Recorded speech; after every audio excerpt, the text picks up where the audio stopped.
profesor. Desde aquí la bienvenida. Estamos aquí muy complacidos de que usted nos esté acompañando en el día de hoy. Todos los estudiantes que conforman mi grupo de consultoría estamos totalmente atentos a toda la información que usted nos pueda brindar de cara a podernos comparar, mirar esas similitudes y esas diferencias con el sistema colombiano. Le doy una calurosa bienvenida, profesor.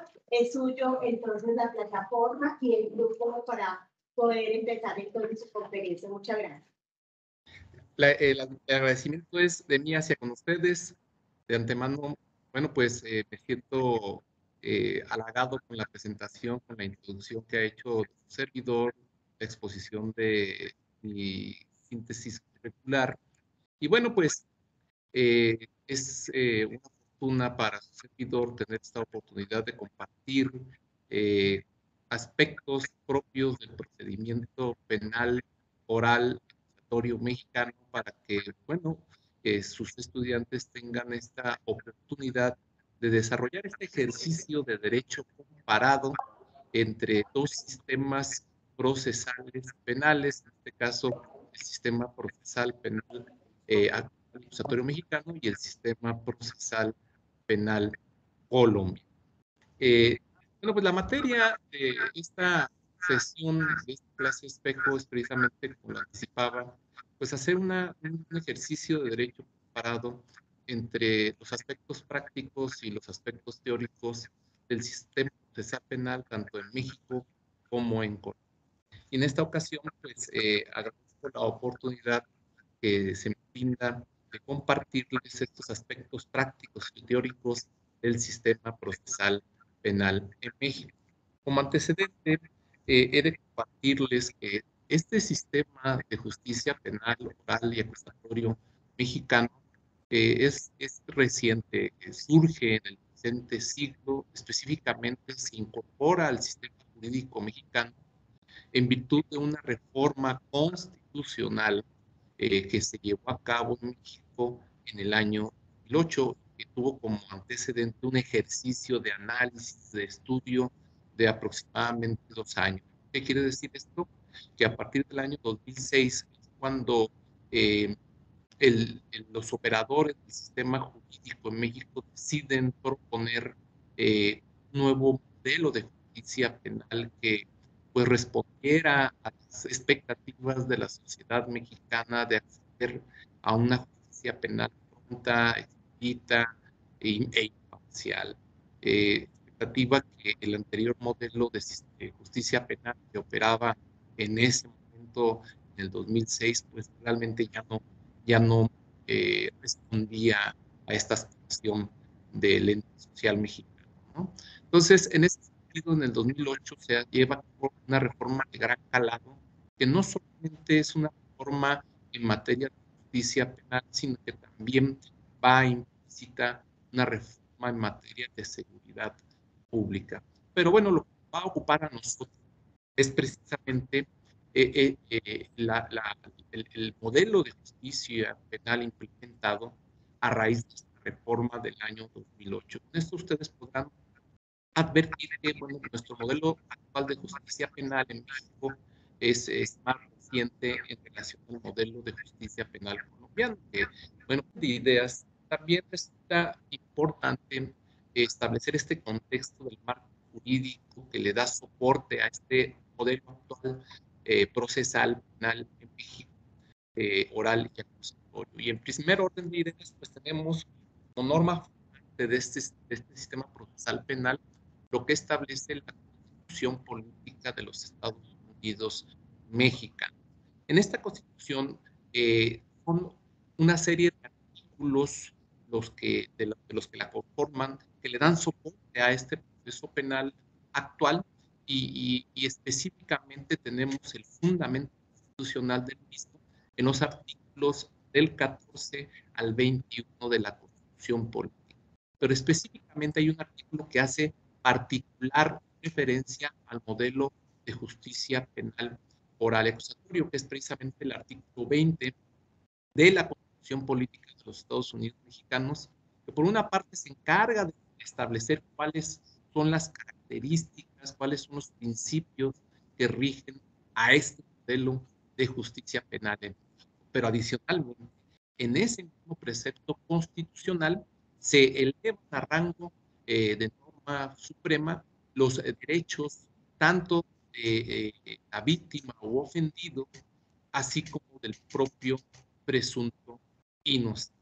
Entonces, esa es la primera norma fundante de este modelo de justicia penal oral y accesatoria en México.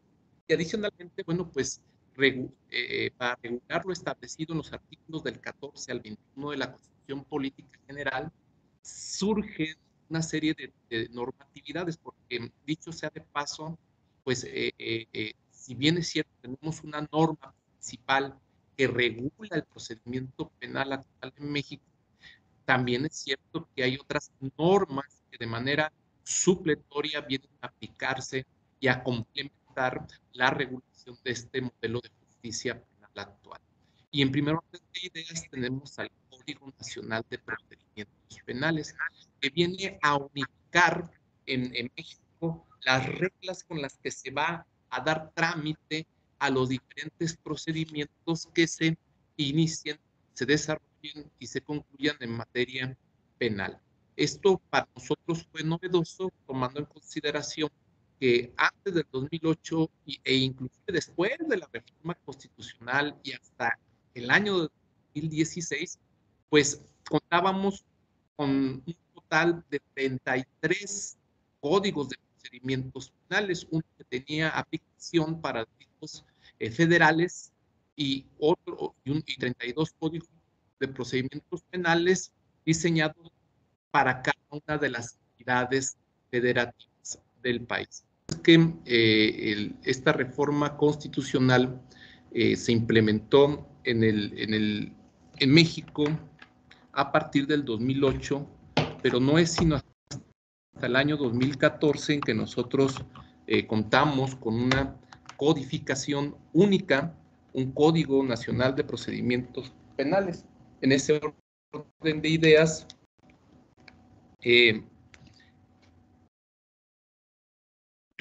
esto obedece a que en el caso de el sistema oral expiatorio en México, por disposiciones esa del proceso reformador constitucional, pues es una entrada masiva. ¿Qué quiere decir esto? Que, bueno, para que se pudiera generalizar la entrada en vigor del modelo de justicia penal, el constituyente permanente tomó en consideración dar la oportunidad de que ingresara progresivamente para ser aplicado en un lapso de 8 años, ¿sí? Es decir, a partir del 2008 hasta el año 2016, y que para el año 2016, específicamente a partir del día 18 de junio del 2016, ya se contara con la norma única en materia procesal penal y que a partir de ese momento todos los asuntos que se iniciaran por la probable comisión de una conducta delictiva empezaran a tramitarse con la norma procesal única. Por esa razón, no es sino hasta el año del 2014 en el que México contamos con esta norma procesal única, que es precisamente el Código Nacional de Procedimientos Penales, en donde pues se establecen todas las reglas de manera general que van a regir la tramitación de la justicia penal oral y acusatoria en México. Pero adicionalmente, con el Código Nacional de Procedimientos Penales tienen aplicación de manera supletoria y de manera complementaria, pues las leyes orgánicas tanto del Poder Judicial de la Federación como del Poder Judicial de cada una de las entidades federativas. Entendido que en tratándose de administración e impartición de justicia en México, es esta facultad de impartir y administrar justicia es única y exclusivamente para 2 de los 3 niveles de gobierno. Política y administrativamente en México tenemos 3 niveles de gobierno. En orden jerárquico tenemos el nivel de gobierno federal, luego tenemos el nivel de gobierno estatal y por último tenemos el nivel de gobierno municipal. Sin embargo, este último nivel de gobierno, que es precisamente el nivel de gobierno municipal, no tiene facultades para administrar, para impartir justicia, ¿sí? ¿Por qué? Porque en el caso de México, el municipio nada más tiene una naturaleza exclusivamente administrativa, de tal suerte que, vuelvo a reiterar, bueno, pues quienes intervienen en la impartición y administración de justicia, incluyendo la justicia penal, pues solamente son las autoridades federales y las autoridades estatales. En el caso de la justicia penal, es al Poder Judicial de la Federación y es al Poder Judicial de cada entidad federativa a quienes les corresponde impartir y administrar la justicia penal. De tal suerte que las leyes orgánicas, esas leyes que regulan su organización, su estructura interna, las facultades de sus operadores jurídicos, las facultades de los órganos jurisdiccionales, bueno, pues también tienen aplicación en vía supletoria y complementaria al Código Nacional de Procedimientos Penales. Pero adicionalmente contamos con otras normatividades que fungen como norma supletoria y como norma complementaria a esa codificación nacional procesal penal única, que viene siendo, por ejemplo, la Ley contra la Delincuencia Organizada, la Ley de Víctimas, la Ley Nacional de Ejecución Penal, la Ley Nacional de Extinción de Dominio, la Ley Nacional de Mecanismos Alternativos de Solución de Controversias en Materia Penal, la Ley Nacional de Registro de Detención, la Ley de Extradición Internacional, por citar las más importantes que se aplican supletoriamente y complementariamente al Código Nacional de Procedimientos Penales en México. Ahora bien, en el caso del procedimiento penal mexicano, este procedimiento penal oral y acusatorio, bueno, por disposición expresa del Código Nacional de Procedimientos Penales y supletoriamente por lo establecido en la Ley Nacional de Ejecución Penal, pues el procedimiento penal mexicano oral y acusatorio está conformado por 4 etapas. En primer orden de ideas tenemos la etapa de investigación. En segundo orden tenemos la etapa intermedia o de preparación del juicio. En tercer orden de ideas tenemos la etapa de juicio. Y en último orden de ideas tenemos la etapa de ejecución. Aquí hay un detalle muy interesante, porque el Código Nacional de Procedimientos Penales, esta norma procesal única que regula en todo el país y establece las reglas del procedimiento penal oral y acusatorio en México, pues nada más se encarga de regular 3 de las 4 etapas del procedimiento penal, es decir, la etapa de investigación, la etapa intermedia o de preparación de juicio y la de juicio. Sin embargo, ese Código Nacional no regula la etapa de ejecución, porque el constituyente permanente en esa reforma del año del 2008 estableció que era interés del constituyente permanente que esta última etapa del procedimiento penal fuera objeto de una regulación especial. Una regulación especial. ¿Por qué razón? Bueno, antes del 2008, la etapa de la ejecución de la pena era una etapa que quedaba exclusivamente en el ámbito de la competencia del Poder Ejecutivo. Es decir, que en la ejecución de la pena no tenía intervención del Poder Judicial. Y antes del 2008, el Poder Ejecutivo era quien se encargaba de declarar la extinción de la condena, quien se encarga de resolver en materia de sustitutivos y de beneficios de libertad anticipada en materia penal. De tal suerte que con esta reforma del 2008, el constituyente permanente quiso que estas facultades de determinar en qué momento se extinguía la pena, en que determinar la procedencia y la aplicación de los sustitutivos de la pena y de los beneficios de libertad anticipada, y aún más en constituir a un ente jurídico que supervisara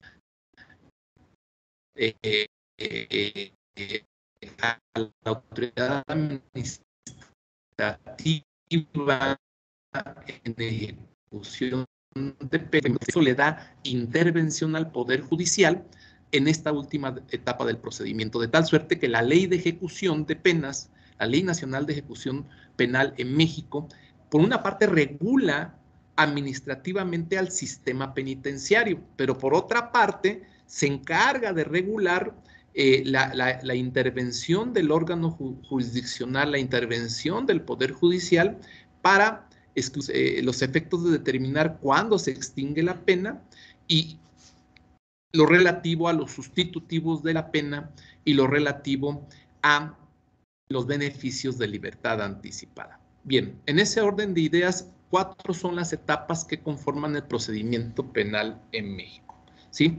3 de ellas reguladas por el Código Nacional de Procedimientos Penales y la última regulada por esta ley especial en materia de ejecución penal, que es la Ley Nacional de Ejecución Penal.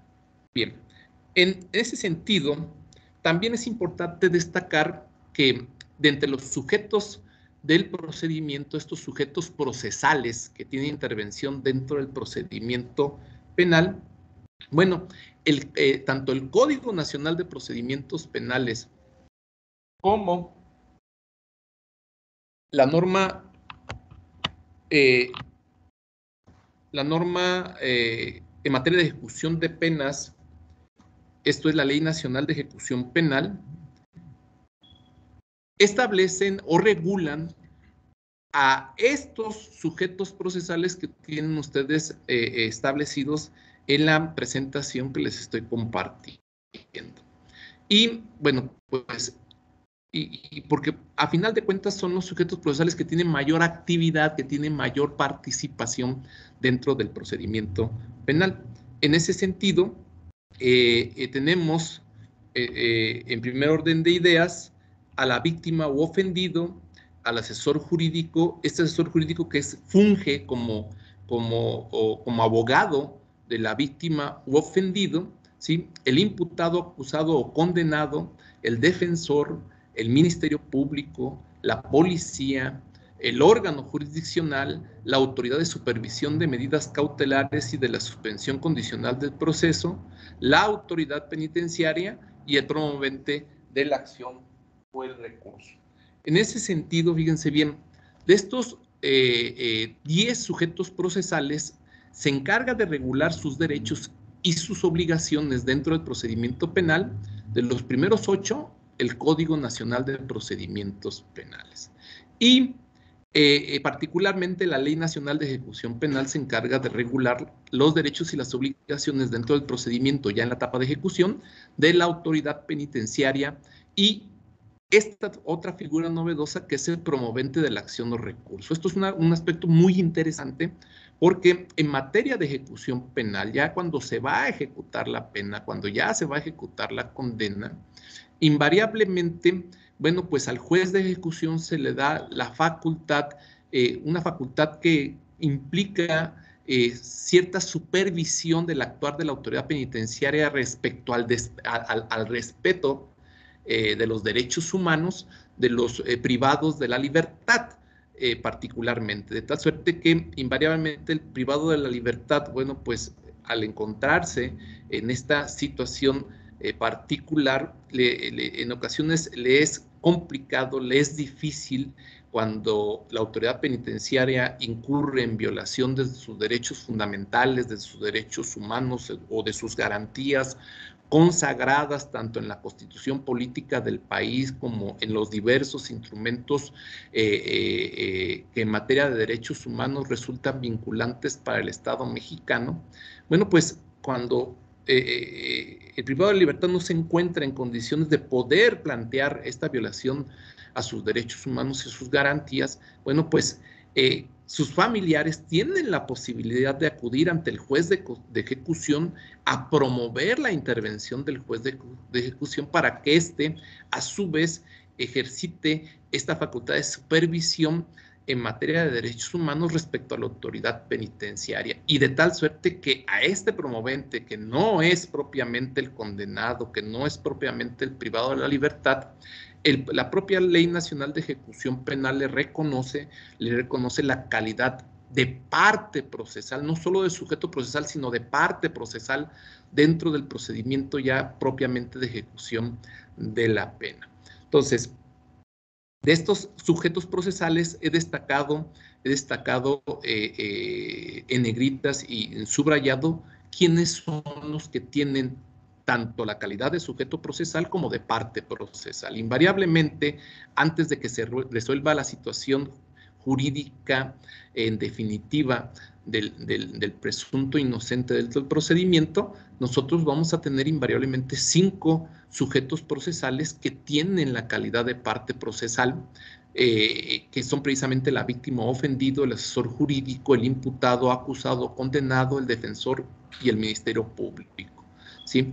Aquí es importante establecer que invariablemente la víctima ofendido tiene derecho desde su primera intervención dentro del procedimiento penal a estar asistido jurídicamente y que se le garantice no solo una asistencia adecuada, sino una asistencia técnica. ¿Qué implica esto? Bueno, pues que esa asistencia jurídica tiene que ser, sí, por un abogado, por un licenciado en Derecho que tenga cédula profesional para ejercer la profesión, pero que también tenga conocimientos sobre este modelo de justicia penal, oral y acusatorio. De tal suerte que si la víctima ofendido no tuviera no tuviera recursos para allegarse a un asesor jurídico particular, el Estado invariablemente tiene la obligación de asignarle un asesor jurídico gratuito. Lo mismo acontece con el presunto inocente. En este caso, el presunto inocente, sea en calidad de imputado, de acusado o de condenado, también le asiste ese mismo derecho de contar con asistencia jurídica no solo adecuada, esto es, por profesional del derecho con cédula profesional, sino técnica, que sea un abogado, que sea una abogada, que sea un licenciado en Derecho, una licenciada en Derecho, que conozcan de este procedimiento particular y todo el marco jurídico que conlleva el ejercicio de la profesión jurídica en el procedimiento penal, oral y acusatorio. Bien, también aquí es importante establecer en el caso del órgano jurisdiccional que este modelo de justicia penal en México, oral y acusatorio, vino a plantear un nuevo paradigma en la impartición y administración de justicia en México. ¿Por qué razón? Bueno, la impartición y la administración de justicia en México invariablemente tiene materia de justicia penal y en términos generales en la justicia que imparten los órganos jurisdiccionales es triinstancial, es decir, la justicia no puede tener más allá de 3 instancias. Las 2 primeras instancias son instancias ordinarias y tenemos una tercera instancia que es una instancia extraordinaria, ¿no? Y me explico. Bueno, pues en la primera instancia se va a resolver en un primer momento la controversia penal derivada de la comisión de un hecho que la ley señala como delito. En el caso del procedimiento penal oral acusatorio mexicano les explicaba que, bueno, pues en el caso del sistema jurídico mexicano, la impartición y la administración de la justicia tiene 3 instancias. 3 instancias, no puede ser superior a 3 instancias. Las 2 primeras corresponden a lo que se conoce como la justicia ordinaria y la tercera instancia vendría siendo una cuestión extraordinaria. En el caso de la primera instancia, bueno, pues es en el primer momento en el que se va a resolver por parte del órgano jurisdiccional en definitiva la controversia generada por la comisión de un hecho que la ley señala como delito, ¿no? Y en caso de que al resolverse en definitiva esta controversia, alguna de las partes no quede conforme con el sentido de la sentencia, pues tiene derecho a impugnar esa determinación e irse a la segunda instancia. Y quien no quede conforme con esta segunda instancia y si considera que durante el trámite de la segunda instancia o en el dictado de esta segunda sentencia que busca ponerle fin a la controversia penal, no queda conforme alguna de las partes, todavía tiene la oportunidad de promover lo que nosotros conocemos como la acción de amparo, es decir, un juicio de amparo en donde ya en definitiva y en última instancia se resolverá la controversia y de lo que resulte ahí, lo que se resuelva será cosa juzgada. Bien, en ese orden de ideas, antes del 2008, la primera instancia, ese primer momento donde se resolvía en definitiva la controversia penal, ya sea condenando al acusado o absolviéndolo, pues estaba a cargo de un solo juzgador. Era un solo juez el que iniciaba el procedimiento judicializado y lo concluía con el dictado de la sentencia definitiva. Sin embargo, con este nuevo modelo de justicia penal oral y acusatorio, bueno, pues se divide la facultad de tramitar el procedimiento judicializado en dos órganos jurisdiccionales. Me explico. Un órgano jurisdiccional se encarga de conocer del ejercicio de la acción penal y preparar lo conducente, lo necesario para que tenga verificativo la última parte de la primera instancia, que es el juicio. Y esta parte del procedimiento judicializador le toca a un órgano jurisdiccional que en nuestro sistema jurídico mexicano se denomina juez de control. ¿Por qué? Porque tiene dos naturalezas jurídicas este juez de control. Por una parte va a encargarse de preparar lo necesario para que el proceso llegue a la etapa de juicio, pero por otra parte se va a encargar de estar controlando la legalidad y el respeto de los derechos humanos por parte específicamente de estos sujetos procesales que intervienen en el procedimiento en calidad de autoridad, que son precisamente el Ministerio Público y la policía. ¿De acuerdo? Entonces, en ese orden de ideas, es la función del juez de control cuando agota su intervención en el procedimiento ya judicializado por el ejercicio de la acción penal y ya que se ha preparado lo necesario para que tenga lugar el juicio, cesa la intervención del juez de control y entra en esa primera instancia un segundo órgano jurisdiccional que en el caso del procedimiento penal mexicano actual se denomina Tribunal de Enjuiciamiento, ¿sí? Que la intención del constituyente permanente es que aquel órgano jurisdiccional que fuera a resolver en definitiva la controversia penal en la primera instancia, pues un órgano jurisdiccional que conociera del caso penal, de la controversia penal, sin tener conocimiento previo de lo sucedido al momento de estar preparando lo necesario para la etapa de juicio. Entonces, la intención del constituyente permanente es que este tribunal de enjuiciamiento no conozca nada del caso y empiece a imponerse del conocimiento del caso en base a la información que le vayan aportando las partes procesales ya en el último momento de la primera instancia, ¿sí? Y con la información que los medios de prueba también le aporten.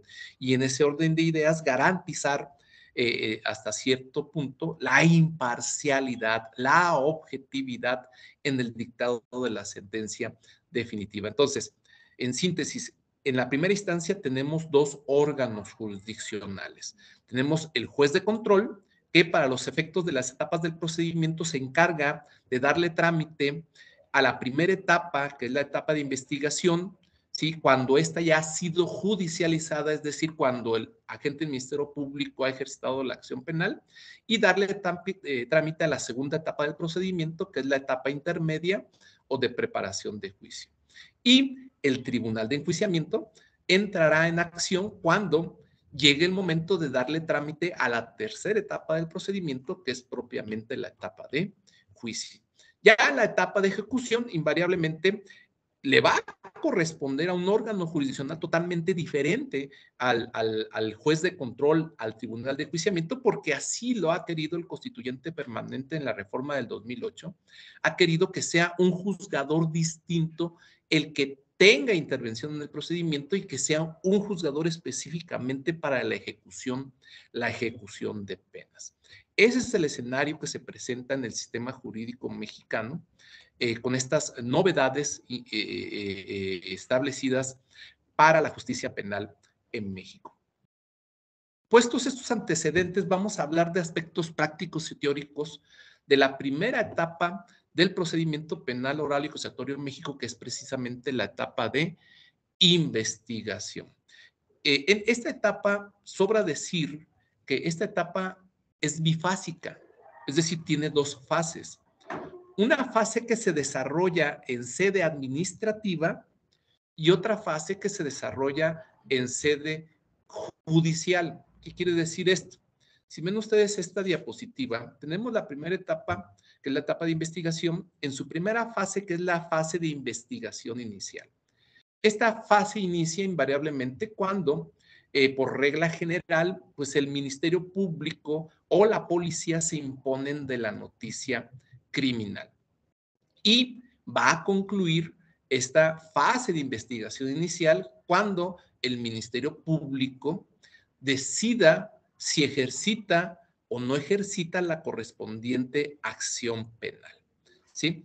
Si el agente del Ministerio Público decide el ejercicio de la acción penal, se va a aperturar la segunda fase de la etapa de investigación, que es precisamente la investigación complementaria, que es cuando va a tener intervención el órgano jurisdiccional para tomar las riendas, para hacerse cargo de darle secuencia al trámite del procedimiento penal. Y es aquí donde el juez de control se va a hacer cargo del procedimiento. Esto es en la fase de investigación complementaria.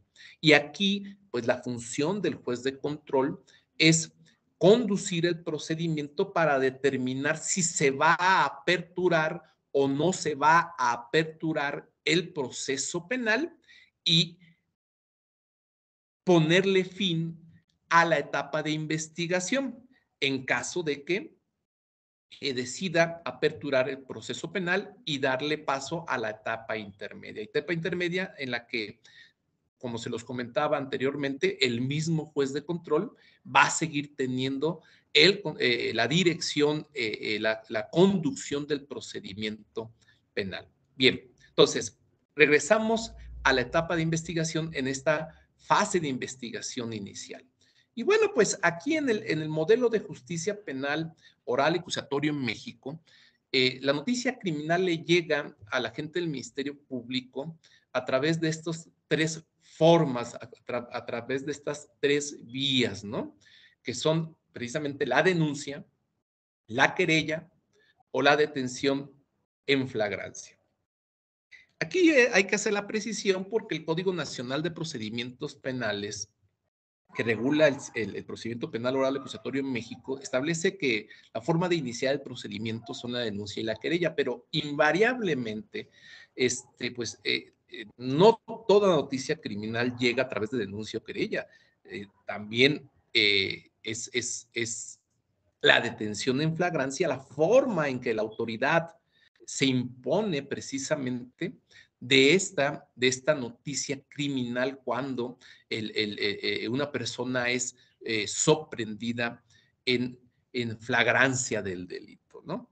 Y en el caso de la denuncia, bueno, pues en el modelo nuestro, la denuncia la podemos clasificar de dos formas. La denuncia anónima y la denuncia no anónima, porque en nuestro modelo de justicia penal, en nuestro procedimiento penal, está permitido que el Ministerio Público pueda imponerse de la noticia criminal a través de una denuncia anónima, ¿sí? Es decir, no es necesario tener la identidad del denunciante para poder iniciar el trámite del procedimiento penal, ¿sí? De tal suerte que, si bien es cierto, se permite que se puedan recepcionar denuncias, denuncias anónimas, pues también el procedimiento penal le indica al Ministerio Público, tú tienes esa denuncia anónima, pero antes de que decidas darle trámite a la fase inicial de investigación, bueno, tú tienes que pedirle a la policía que verifique la veracidad de la denuncia. Y esta verificación en la práctica implica nada más checar datos que den la certeza de que realmente el hecho se pudo haber cometido, ¿no? Por ejemplo, verificar la existencia del lugar donde se dice que se cometió el delito, la existencia de las posibles víctimas o víctimas del mismo, y la policía cumple con darle esos elementos al Ministerio Público para decir si voy a proceder a denunciar, porque invariablemente cierto es que hay denuncias anónimas que son producto de la imaginación de personas que no tienen nada que hacer más que distraer a la autoridad en sus funciones, ¿no? Y me explico. Bueno, en el caso del sistema de seguridad pública en México, nosotros, al igual que otros estados-nación, contamos con un sistema de recepción pronta de noticias criminales, ¿no?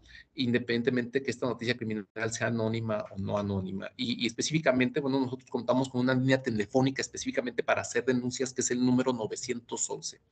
Y en la práctica, estadísticamente hablando, de cada 10 noticias criminales que se reciben por este medio al 911, pues 6 o 7 llamados son de hechos no ciertos, ¿de acuerdo? Entonces, pues invariablemente este sistema de 911 comunica a la policía que apoya al Ministerio Público en la investigación de noticias criminales y el Ministerio Público, bueno, pues tiene que verificar, por lo menos tener la certeza de que no se trata de una broma. Entonces, encomienda a la policía que verifique que pudiera ser veraz la noticia criminal anónima, y si la policía indaga datos que indiquen que pudiera ser cierto lo que se denuncia anónimamente, bueno, solamente en ese caso el Ministerio Público procederá a desarrollar la investigación, ¿sí? En caso de que resulte ser una broma, bueno, pues ya el Ministerio Público tiene la facultad de abstenerse de investigar, porque esa facultad se la da el propio Código Nacional de Procedimientos Penales. Bien. En materia de denuncia también existe esta posibilidad de que, tratándose de denuncias no anónimas, el Ministerio Público pueda abstenerse de investigar. Sí, el Código Nacional de Procedimientos Penales le permite, le da esa facultad al Ministerio Público de si advierte del contenido de la denuncia que los hechos son notoriamente no constitutivos de delito. En ese sentido, pues le da la facultad de abstenerse de investigar y le obliga a notificarle al denunciante, a la víctima ofendido, notificarle que ha decidido no desarrollar la fase inicial de la etapa de investigación. Y fíjense que con esto pues se entiende que el Ministerio Público busca ponerle fin al procedimiento penal con esa abstención de investigar. Bien, sin embargo, la víctima ofendido, si no está de acuerdo con el ejercicio de esta facultad de abstenerse de investigar, bueno, pues ya aquí el Código Nacional de Procedimientos Penales le reconoce a la víctima ofendido un medio ordinario de defensa, que podríamos decir que no tiene un nombre específico en el Código Nacional de Procedimientos Penales, sí, pero que coloquialmente en la administración e impartición de justicia se conoce como tutela de derechos. ¿Sí? Así se conoce en los juzgados de control cuando la víctima ofendido acude ante el juez de control a decirle, ¿sabes qué? El Ministerio Público, yo le presenté una denuncia no anónima en donde yo me identifiqué, proporcioné mis datos y resulta que el Ministerio Público me dice que no los va a investigar porque a su criterio es evidente que lo que yo estoy denunciando no constituye delito y yo no estoy de acuerdo. Entonces, aquí vemos que aun cuando el procedimiento penal arranca bajo la dirección, bajo la conducción, bajo la responsabilidad de una autoridad administrativa como es el Ministerio Público, independientemente que esa fase de investigación inicial esté bajo la responsabilidad y dirección de esta autoridad administrativa, va a tener intervención el juez de control, porque el Código Nacional de Procedimientos Penales le da esa facultad de verificar si se ajusta a la legalidad o no esa determinación de abstenerse de investigar. Y esto obedece a lo siguiente, porque a final de cuentas la abstención de investigar por parte del Ministerio Público pues está incidiendo, está afectando derechos humanos, derechos fundamentales de la víctima ofendido, su derecho humano a la reparación del daño, su derecho humano al acceso a la justicia penal, su derecho humano a a la verdad, a que se conozca la verdad. Entonces hay una serie de derechos humanos que con esta abstención de investigar, determinada por el Ministerio Público, conculcan, violentan, transgreden desde la perspectiva de la víctima ofendido derechos humanos que le asisten a esta última, ¿no? Y por esa razón el Código Nacional de Procedimientos le da esta facultad al juez de control de intervenir, aun cuando el procedimiento no ha sido judicializado, aun cuando no se ha ejercitado la acción penal, de intervenir para verificar la legalidad de esta facultad de abstenerse de investigar ejercitada por el Ministerio Público. Y entonces el juez de control, a petición de la víctima ofendido, va a llamar a una audiencia en donde va a sentar tanto a la víctima ofendido y al Ministerio Público e invariablemente al asesor jurídico de la víctima ofendido y va a someter a debate. El Ministerio Público tendrá que justificar, tendrá que defender, que tendrá que sustentar por qué legalmente resulta procedente la abstención de investigar, y en el caso de la víctima u ofendido y su asesor jurídico tendrán que sustentar por qué no es procedente esta abstención de investigar. Entonces vemos cómo se da esta intervención del juez de control, aun cuando el procedimiento no está judicializado, para hacer efectivo esta facultad que hoy en día se le reconoce al Poder Judicial de no solo administrar e impartir justicia para resolver la controversia penal, sino también como un órgano de control, de regulación del actuar, en este caso del Ministerio Público, para constatar que durante su ejercicio de facultad como autoridad dentro del procedimiento penal no conlleve la violación, la conculcación, la transgresión de derechos humanos y en consecuencia también de la legalidad. Bien, en la práctica, ¿qué sucede? Los ministerios públicos hoy en día, ¿sí?, se entiende que toda denuncia que se les presente, pues están obligados a recibirla. Y una vez que la reciben, pues están obligados a entrar al análisis de los hechos contenidos en la misma y determinar si van a iniciar la investigación de esos hechos o se van a abstener de investigar.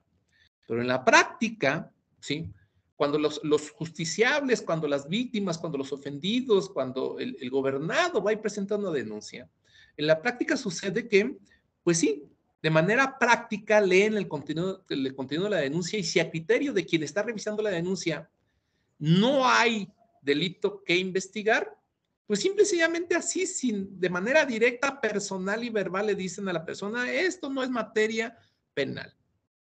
Sin recibir la denuncia, sin emitir una determinación por escrito, como marca la norma procesal.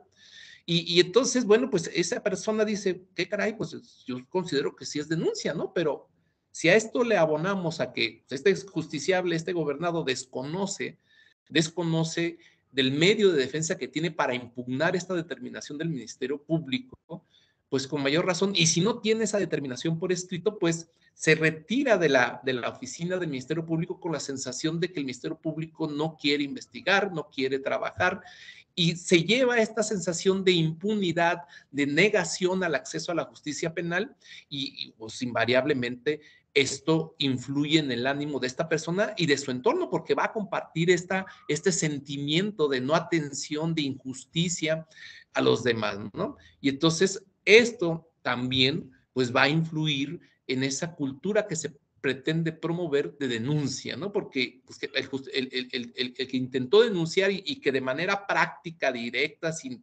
mediar escrito alguno, recibe esta respuesta del Ministerio Público de que no va a investigar porque de la lectura advierte que no es algo que tenga que investigarse por no ser constitutivo de delito, bueno, pues va a sentir que no tiene caso alguno presentar denuncia, y con esto abona a que los hechos, bueno, pues no se denuncien, ¿no? Y por eso hay una cifra negra de hechos que se cometen de manera cotidiana, ordinaria, que no sean denunciados, particularmente obedeciendo a esta situación, ¿no? A este desencanto provocado por algunos servidores públicos en representación del Ministerio Público. Bien, en el caso de la detención en flagrancia, invariablemente aquí también podemos referir lo siguiente desde la perspectiva de la norma jurídica y lo que acontece en la práctica.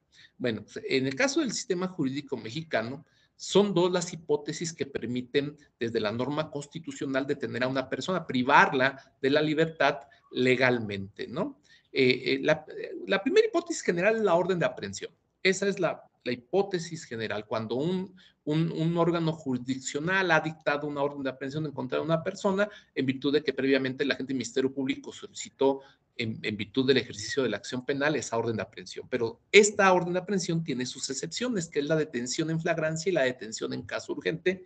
Y en este caso de la detención en flagrancia, pues se entenderá que una persona es detenida en flagrancia de delito cuando es sorprendida en el momento mismo de estar cometiendo el hecho delictuoso o inmediatamente después de haber sido sorprendida en la comisión del mismo, ¿no? Entonces, tenemos aquí lo que doctrinalmente se conoce como la flagrancia pura y simple y la cuasi flagrancia. La flagrancia pura y simple cuando pues, te sorprende en el momento mismo en que estás cometiendo el delito. Y cuasi flagrancia porque casi te detengo en el momento en que lo estás cometiendo, pero en cuanto lo dejaste de cometer, te detuve, ¿no? Sin embargo, aquí, bueno, doctrinalmente hay otra figura que operó por mucho tiempo antes del 2008 en México, que fue la figura de la flagrancia equiparada. Una flagrancia en la que, bueno, se le daba la oportunidad a la autoridad de detener a una persona cuando la víctima ofendido o algún testigo o algún copartícipe señalaba a alguien como participante en la comisión de un hecho delictuoso y adicionalmente se le encontraba en su poder algún dato, algún indicio que indicara que efectivamente había participado en ese hecho. Y entonces el aprensor procedía simple y sencillamente sin costarle la comisión del hecho a la detención, ¿no? Y ponía un parámetro de temporalidad para que se pudiera llevar a cabo la detención en flagrancia equiparada, que era un término de 72 horas. Entonces, si después de cometido el hecho y dentro de las 72 horas posteriores alguien señalaba a un tercero de haber cometido un delito y a ese tercero se le encontraba algo que indicara que así había sido, pues la autoridad procedía a la detención y se entendía que era detención en flagrancia. Sin embargo, pues esta figura de la flagrancia equiparada en México fue explotada para fabricar delincuentes, ¿no? Y esto lo advirtió el constituyente permanente de tal suerte que en la exposición de motivos de la reforma del 2008, la intención del constituyente permanente fue proscribir, excluir en definitiva la flagrancia equiparada del sistema jurídico mexicano. Sin embargo, en el Código Nacional de Procedimientos Penales hay algo parecido, que no igual, pero similar a la flagrancia equiparada, aun cuando en análisis ya en juicios de amparo se ha establecido que no es igual a la flagrancia equiparada. Me explico. Existe la posibilidad que efectivamente la autoridad pueda detener a una persona por el señalamiento de la víctima ofendido, del testigo o del copartícipe y que se le encuentre en su poder algún dato, algún indicio que implique que ha participado en el hecho delictuoso por el cual está siendo señalado y se proceda a su detención. Es algo parecido a la flagrancia equiparada, pero lo que se ha razonado es que para diferenciarlo de la flagrancia equiparada, tiene que haber un concepto de inmediatez. ¿Qué quiere decir esto? Que el señalamiento sea inmediatamente después de haberse cometido el delito, ¿sí? Es decir, que no como sucedía anteriormente, que el señalamiento podía ser en ese parámetro de 72 horas, ¿no? ¿Sí? Sino que tiene que ser inmediatamente después de cometido el hecho del delictuoso. Entonces, vamos poniendo como ejemplo, ¿no? Se comete el hecho delictuoso, el delincuente huye, la víctima ofendido ve venir a la policía, llama su atención, le dice, ¿sabes qué? Esa persona que vaya, me acaba de ser víctima de un delito y lleva el producto del delito, la policía va y lo alcanza y efectivamente ve que sí trae ese producto del delito y entonces en ese caso, por esa inmediatez, en el señalamiento, después de haberse cometido el hecho delictuoso, se puede proceder a la detención como si fuera detención en cuasi flagrancia. Y así lo han estado aceptando juzgadores, tanto en jueces de control como en juicios de amparo que se han promovido, cuestionando esta variante de la flagrancia, de la cuasi flagrancia regulada en el Código Nacional de Procedimientos Penales. Bien, ahora, respecto al desarrollo de esta fase inicial, de investigación, pues ya en el desarrollo el Ministerio Público, junto con estos integrantes de la trilogía de la investigación, que son la policía y los peritos oficiales, pueden desarrollar actos de investigación, técnicas de investigación, medidas de protección, providencias precautorias y acuerdos reparatorios. Lo novedoso en este modelo para nosotros son esta parte de los acuerdos reparatorios, que no es otra cosa más que la justicia restaurativa, la justicia alternativa operando en el modelo de justicia penal. ¿Sí? Porque estos acuerdos reparatorios invariablemente se van a lograr, se van a tramitar, se van a alcanzar a través de la implementación de mecanismos alternativos a la justicia penal, como son la conciliación, como son la mediación, como son la junta restaurativa, que son los tres mecanismos previstos para el modelo de justicia penal en México, y con ello evitar que los justiciables tengan que esperarse hasta que se desahogue un juicio para que la controversia penal se resuelva, ¿no? A través de estos mecanismos alternativos de solución de controversias, bueno, pues el Estado decide sacrificar su pretensión de castigo, siempre y cuando se satisfaga ese derecho humano de la víctima ofendido a la reparación del daño, ¿no? Y con esto busca el Estado abonar a que se restaure el tejido social que se ha visto quebrantado por la comisión de una conducta que la ley señala como delito, ¿no? Entonces, mediante la mediación, la conciliación y la junta restaurativa, se busca lograr la solución a esta controversia penal sin necesidad de llegar a una sentencia definitiva que imponga un castigo al presunto inocente, al victimario, ¿no? Entonces, en el caso de los actos de investigación, bueno, pues son esas actividades que van a desarrollar tanto el Ministerio Público como las policías y los peritos para recabar información para el esclarecimiento de los hechos. Y tenemos actos de investigación que va a desarrollar esta trilogía de la investigación bajo su más estricta responsabilidad, pero también tenemos actos de investigación que están sujetos a la autorización del juez de control, y volvemos a ver nosotros la intervención del juez de control en este momento del procedimiento, en donde quien está al frente del procedimiento es el Ministerio Público y no el órgano jurisdiccional. ¿Sí? ¿Por qué? Porque hay ciertos actos de investigación que conllevan la violación de derechos humanos y que, conforme a lo que establece la Constitución, para que se pueda legitimar esa violación de derechos humanos, pues invariablemente se requiere la autorización, la aprobación del juez de control. Y tenemos el caso específico de los cateos, de la intervención de comunicaciones privadas, de la obtención de muestras, fluidos y otras cuestiones corporales, ¿sí? Del presunto inocente, ¿sí? El acceder a información protegida por la norma legal, como es el caso del secreto bancario, ¿sí? En esos casos, si el Ministerio Público quiere llevar a cabo esos actos de investigación, pues invariablemente tiene que solicitarle al juez de control autorización, justificar por qué la necesidad de esos actos de investigación para lograr el esclarecimiento de los hechos. En el caso de las técnicas de investigación, bueno, pues aquí tenemos nosotros que se entienden por técnicas de investigación todas esas actividades que lleva a cabo el Ministerio Público junto con la policía y los peritos para lograr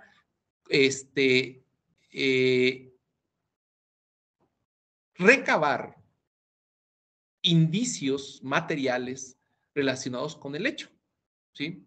A estos indicios que se les conoce como los testigos mudos dentro del procedimiento, ¿no? Armas, vehículos, cualquier otro objeto que pudiera estar relacionado con el hecho delictuoso. Entonces, dentro de las técnicas de investigación tenemos nosotros lo que se conoce tanto en la norma legal como en la doctrina como la cadena de custodia. Y por otro lado tenemos la facultad de asegurar esos objetos, esos instrumentos, ¿no? Entonces, aquí en la práctica, ¿sí?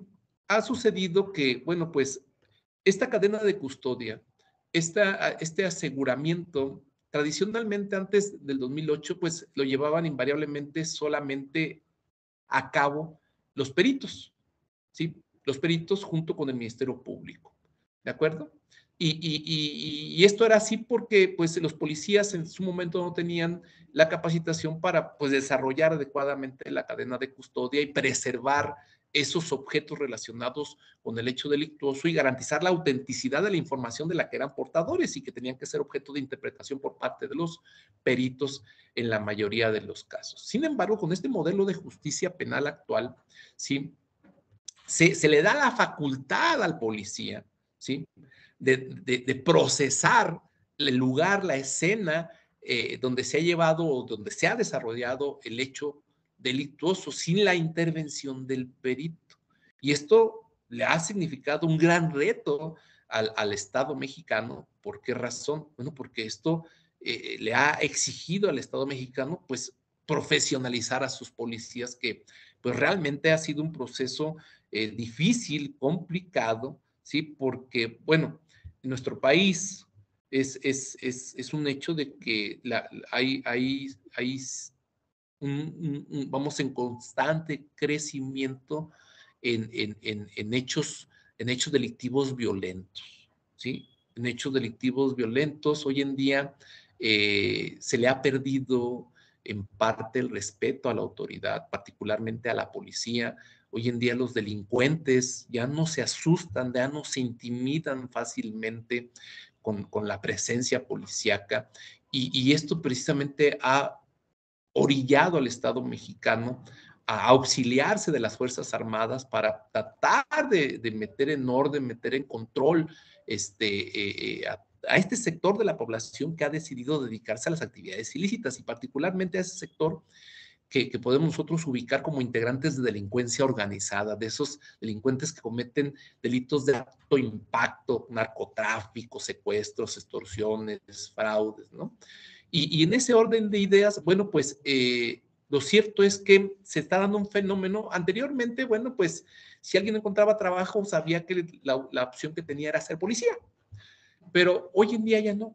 Hoy en día las nuevas generaciones no ven atractivo incorporarse a una corporación policíaca, aun cuando se ha hecho un esfuerzo por ir dignificando los ingresos económicos que perciben los policías. En el caso, por ejemplo, de aquí de la zona metropolitana de Guadalajara, sí, tanto la ciudad de Guadalajara como la ciudad de Zapopan ofrecen sueldos atractivos, inclusive superiores a lo que gana un policía investigador que apoya directamente a un ministerio público, pero aún así sigue habiendo plazas vacantes. ¿Por qué? Porque ya los jóvenes ya no quieren exponer su integridad física en beneficio de los demás, por este temor a la reacción violenta de los delincuentes organizados, a esta capacidad de reacción que tienen hoy en día, particularmente la delincuencia organizada, ¿no? Y esto, bueno, pues le presenta un escenario difícil a la autoridad en materia de investigación, porque por una parte necesita que las nuevas generaciones se involucren para que puedan desarrollar de manera científica, técnica, una investigación apoyando al Ministerio Público en calidad de policías, pero también los policías que ya estaban trabajando antes de la implementación de este modelo de justicia penal, pues les ha costado trabajo. Les ha costado trabajo familiarizarse en el procesamiento de la escena del crimen, familiarizarse con esta autonomía que se le da al policía al momento de tomar conocimiento directo de la noticia criminal, porque hoy en día este modelo le permite al policía que, sin estar presente en el Ministerio Público, llevar a cabo actos de investigación, técnicas de investigación, con el único requisito es que previamente recabe por cualquier medio la autorización del Ministerio Público. Cualquier medio, como puede ser vía telefónica, vía red social WhatsApp, vía correo electrónico, vía radiotransmisor, ¿sí? Con que quede registrado que tuvo esa comunicación, puede desarrollar en el lugar de los hechos actos de investigación, técnicas de investigación, sin necesidad de la presencia del Ministerio Público, ¿de acuerdo? Pero invariablemente esto exige que el policía esté mayormente profesionalizado. La tendencia, inclusive, he de decirles que la tendencia de las corporaciones policíacas hoy en día es pedir perfiles que tengan una formación profesional, ¿sí? Que tengan formación profesional relacionada con conocimientos jurídicos, ¿no? No que sean exactamente abogados, pero que en su formación profesional tengan algún conocimiento jurídico y con esto puedan entender y comprender la importancia de la participación del policía en el proceso de investigación de los delitos. Bien, ahora, en cuanto a la conclusión de la fase de investigación inicial, fíjense bien, pues invariablemente la fase inicial o va a concluir con un no ejercicio de la acción penal o va a concluir con un ejercicio de la acción penal. ¿sí? La primera, pues, busca ponerle fin al procedimiento, ¿no? El Ministerio Público va a asumir bajo su más estricta responsabilidad decir, no ejercito la acción penal, ¿sí?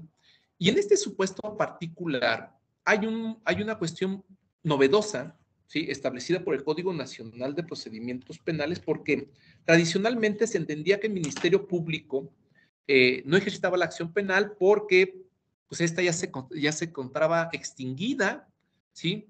O porque los hechos que investigó, pues definitivamente no eran constitutivos de delito.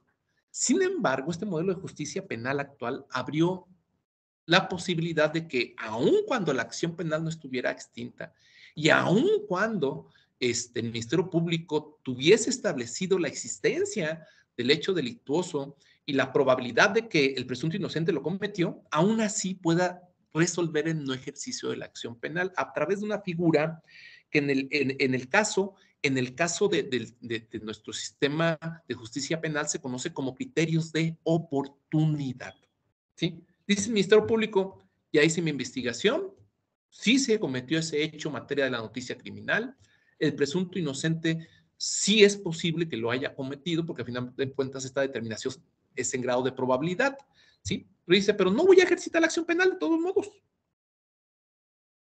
Puedo ejercitarla, pero no lo voy a hacer. Y entonces, estos criterios de oportunidad operan en determinados casos establecidos por el Código Nacional de Procedimientos Penales, ¿sí? Y les voy a comentar así en breve cuáles son estos casos, ¿no? Tenemos, por ejemplo, en el caso del colaborador, aquel presunto inocente que decide si cometió el hecho con otra u otras personas, decide colaborar con el Ministerio Público y le dice, ¿sabes qué? Yo quiero colaborar contigo, ya descubriste que sí se cometió el hecho, que yo participé, pero ¿qué te parece si yo te ayudo a localizar y a detener y a llevar al procedimiento penal y a que condenen a los que participaron conmigo en el hecho? ¿Verdad? Pero, pues el Código Nacional de Procedimientos Penales dice que si yo colaboro contigo, tú decides no ejercitar la acción penal a favor mío. Y así evito yo la consecuencia de mi actuar. Y entonces aquí tenemos al testigo colaborador, ¿no? Al soplón, por ahí dijeran al sapo, ¿verdad? Y si la información que le aporta el Ministerio Público conlleva a la detención de esos copartícipes, de esos cómplices, y a llevarlos ante la justicia y lograr que los condenen, claro, con la participación de este colaborador en calidad de testigo, declarando en contra de sus cómplices ante el juzgador, bueno, pues el Ministerio Público dice, no ejercito la acción penal, te hago valer el criterio de oportunidad. Y así hay una serie de hipótesis, dice también el Código Nacional de Procedimientos Penales. Vamos pensando que la consecuencia que sufrió por haber cometido el hecho, el presunto inocente, hace innecesaria la pena. Vamos pensando un sujeto que comete un robo y es sorprendido por la autoridad, es un robo violento con arma de fuego, y al verse sorprendido ataca a la autoridad repele, lo lesiona y lo deja parapléjico, ¿verdad? Lo deja parapléjico porque una de los proyectiles que disparó alguno de los policías repeliendo la agresión del delincuente, pues le lesiona la columna vertebral y lo deja parapléjico. Pues ahí dice el Código Nacional de Procedimientos Penales, bueno, o sea, ya es innecesaria el castigo, es innecesario. ¿Por qué? Porque definitivamente ese sujeto ya no va a volver a delinquir. Entonces, la consecuencia que sufrió en su actuar, ¿sí? Es superior a sufrir la privación de la libertad. Y así hay una serie de hipótesis que le plantea el Código Nacional de Procedimientos Penales al Ministerio Público para, aun cuando tenga por establecida la existencia del hecho delictuoso y aun cuando tenga establecida la probabilidad de que el presunto inocente cometió el hecho, pueda decidir no ejercitar la acción penal.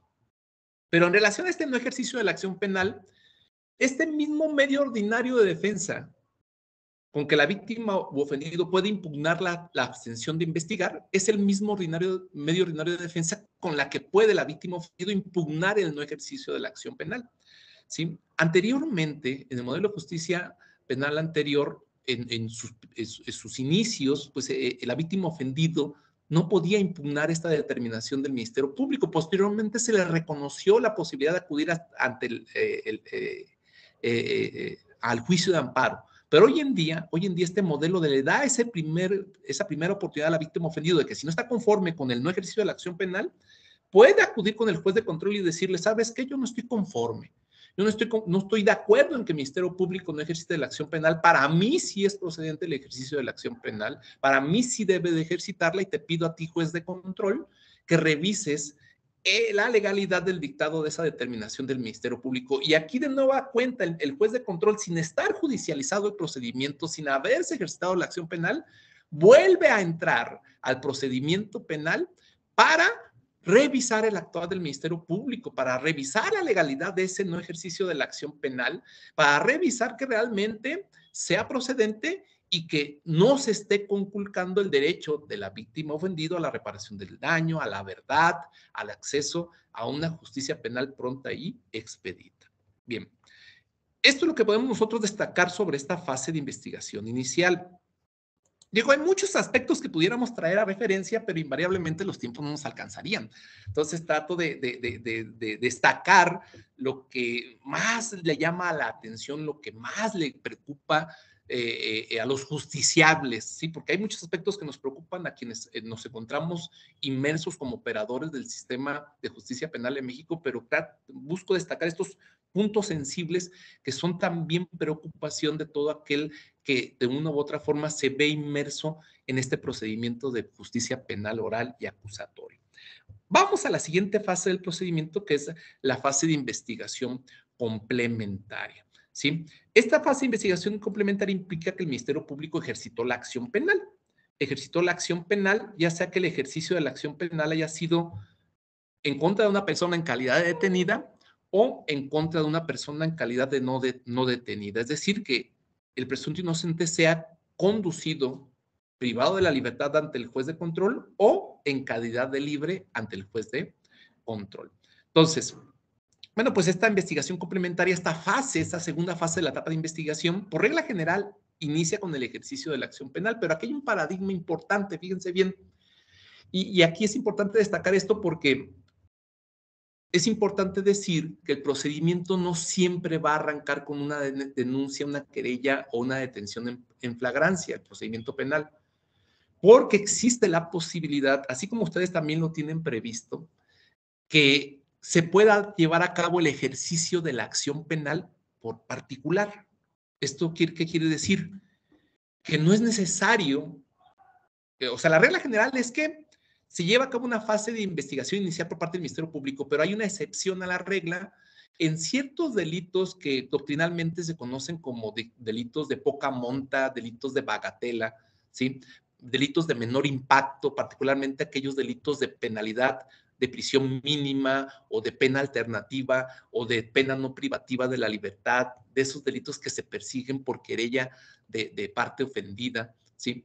Que son los menos, realmente el catálogo de delitos es menor, es mínimo, pero bueno, ahí en esos casos la víctima ofendida sin tener la necesidad de acudir al Ministerio Público a denunciar, va directamente ante el juez y hace el ejercicio de la acción penal, que esto es un paradigma novedoso también para nosotros con la reforma del 2008, porque anteriormente, antes del 2008, pues el Ministerio Público tenía el monopolio del ejercicio de la acción penal, es decir, si alguien pretendía que se le impartiera justicia ante el órgano jurisdiccional por la comisión de un delito, pues tenía que estar supeditado a que pues, el Ministerio Público decidiera ejercitar la acción penal porque no había otra forma de acceder a la justicia ante el órgano jurisdiccional. Pero hoy en día, bueno, está esta posibilidad en este tipo de delitos, ¿no? De poca monta, de bagatela, de menor impacto. Entonces, esta investigación complementaria implica que ese ejercicio de la acción penal, por regla general, puede ser por parte del Ministerio Público, pero por excepción puede ser un ejercicio de la acción penal por particular. Y ya el Código Nacional de Procedimientos Penales se encarga de establecer cuáles son los requisitos que se deben de reunir para poder, en el caso del particular, ejercitar la acción penal. Bueno, pues una vez ejercitada la acción penal, ¿sí? Invariablemente pues tiene que darse trámite a la investigación complementaria. Es decir, en cuanto recibe esa solicitud del juez de control, en donde ya sea el Ministerio Público por regla general le solicita que le tenga por ejercitada la acción penal, o el particular en los casos de excepción, pues tiene que señalar día y hora para que tenga verificativo lo que se conoce como la primer audiencia del procedimiento judicializado, que es la audiencia inicial. Y a eso obedece su nombre, porque se entiende que es la primera audiencia del procedimiento judicializado, ¿sí? Entonces, en esta audiencia inicial, pues hay una serie de actos que la van a conformar y su inicio, su arranque va a depender si el ejercicio de la acción penal es con persona detenida o sin persona detenida. Tenemos que en el caso de que el ejercicio de la acción penal sea con persona detenida, que invariablemente cuando hablamos de detenidos va a ser siempre el ejercicio de la acción penal por parte del Ministerio Público, el primer acto que tiene que desarrollarse dentro de la audiencia, ¿sí?, es el control de la detención. Y en este caso particular, en cuanto el Ministerio Público pone a disposición al presunto inocente en calidad de detenido ante el juez de control, el juez de control está obligado a inmediatamente, fíjese bien, a inmediatamente señalar la hora en que tiene que tener verificativo esta audiencia inicial. Es de inmediato. En cuanto toma conocimiento, en cuanto el Ministerio Público le dice, teme por ejercitada la acción penal en contra de esta persona en calidad de detenida que está a tu disposición en el centro de detención, en ese momento el juez de control tiene que señalar la hora en que va a tener verificativo la audiencia inicial. Y esa audiencia inicial va a implicar que una vez que se hayan individualizado las partes, lo primero que tiene que entrarse a analizar es la legalidad tanto de la detención como de la retención, ¿sí? Es decir, si esta persona fue detenida en flagrancia de delito o caso urgente y si después de haber sido detenida fue inmediatamente, si fue puesta sin demora a disposición del Ministerio Público y si fue puesta a disposición del juez de control dentro del término ministerial que tiene para tal efecto el Ministerio Público, que en el caso del sistema jurídico mexicano, para que el Ministerio Público pueda investigar a una persona en calidad de detenida son, por regla general, 48 horas, que se pueden ampliar en caso de delitos de delincuencia organizada, hasta por 96 horas, ¿no? Entonces, el juez de control tiene que decir, a ver, vamos a analizar si se dio alguna hipótesis de la flagrancia o si fue la detención en caso urgente. Y si se dio alguna de estas hipótesis, vamos a analizar los dos momentos de retención, la puesta a disposición del lugar de la detención al Ministerio Público y el plazo ministerial, ¿sí?, que implica que dentro de ese plazo ministerial de 48 horas por regla general sea puesto a disposición físicamente el presunto inocente en calidad de detenido a disposición del juez, ¿sí?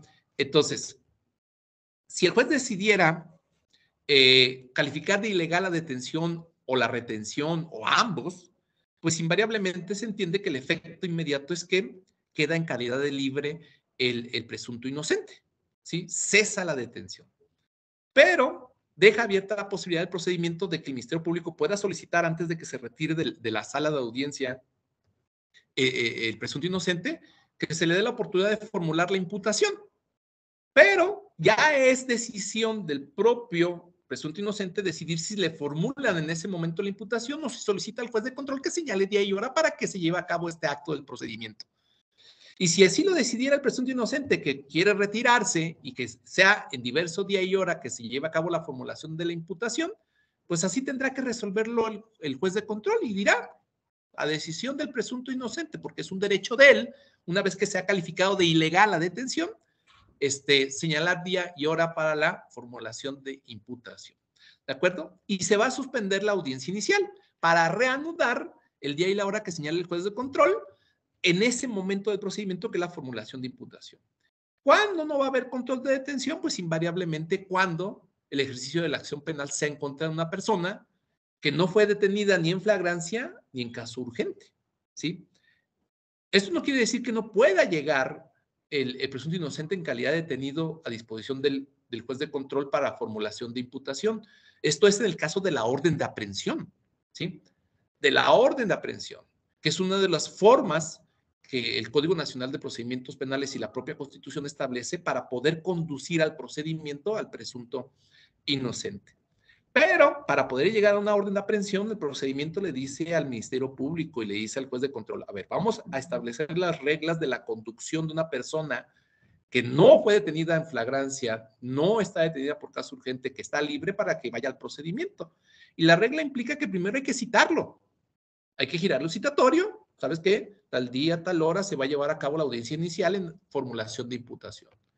Y si no acude al citatorio, pues se va a ordenar su comparecencia a través de la fuerza pública para que lo busquen y lo lleven el día y la hora que señale el juez. Y si la fuerza pública no lo encuentra, solo entonces se podrá girar una orden de aprehensión para que lo detengan en donde se encuentre y una vez detenido se lo lleven al juez de control para que éste, una vez que le avisen que ya está a su disposición en cumplimiento de la orden de aprehensión, pues proceda a señalar la hora para la audiencia inicial, ¿sí? Y esto de la orden de aprehensión no está sujeto a control de detención.